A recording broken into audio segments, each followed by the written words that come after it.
man, I mean, it's a ton. I think it's really cool for me, especially because just seeing how many guys are in this league, and how well they throw, and let alone just in the league, but on our team.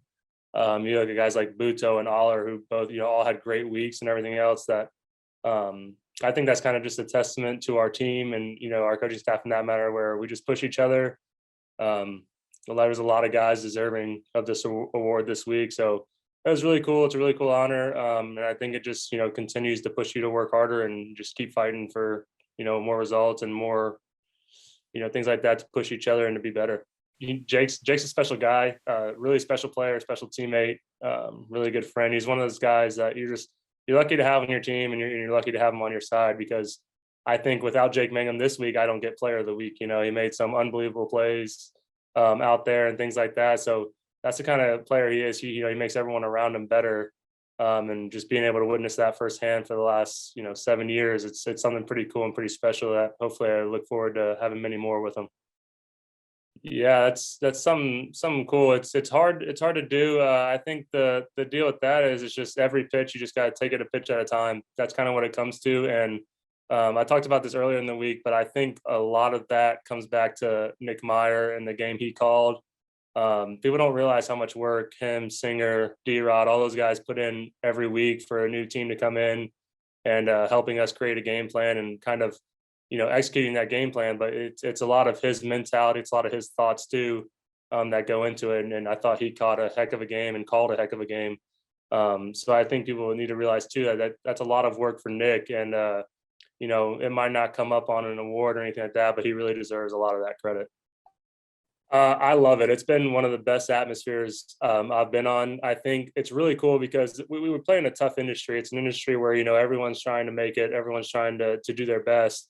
But I think it's really special when you're in an industry like that and you're playing like that, but you have a group of guys who genuinely care about each other, and they genuinely care about everyone doing good and everyone having success. We just had Adam Aller, who's been throwing phenomenally for weeks, and Eric Orsi both get called up, and there was just pure joy. There was excitement in the locker room for those guys. So for me, that makes showing up every day. I think for a lot of these guys, not just myself, showing up every day really fun. It's exciting. You want to get to the park. You want to be around these guys, and it's a good deal because you push each other with it too. When you have guys that are that talented and performing that well, they're working hard. They encourage you to work harder, and I think that just leads to better baseball. I think that's kind of what you're seeing now with our season coming around, is that these guys are just pushing each other to be better. We have great players, and now it's just things are starting to turn around a little bit, and I think everyone keeps pushing each other. And if we can continue to do that, I think there will be a lot of success for the Rumble Ponies this year. Yeah, that's the deal. It's been a lot of questions for me, just asking those guys that have started and have had success with it. Just trying to pick their brain on and seeing what changes for them. I think the biggest thing for me was to try to not change. I think when you try to change who you are as your identity as a pitcher, things can get fishy. And I think that's kind of why it's been kind of a bit of a roller coaster sometimes this year, is just figuring out who I am as a pitcher and just staying with that and not trying to change too much. And that's where it comes back to what I said earlier about just taking it a pitch at a time, because the only one you're guaranteed is the next one, right? So if you got to throw the next one, you got to focus on that one. So I think that's been the biggest thing for me, is to continue to try to take it a pitch at a time and almost treat it like a relief, and then make the next pitch. And once you make that one, move on and let's make the next one. Like, good or bad results on the pitch before, just moving on to the next pitch and being as focused as I can be on that coming pitch and trying to focus on that one.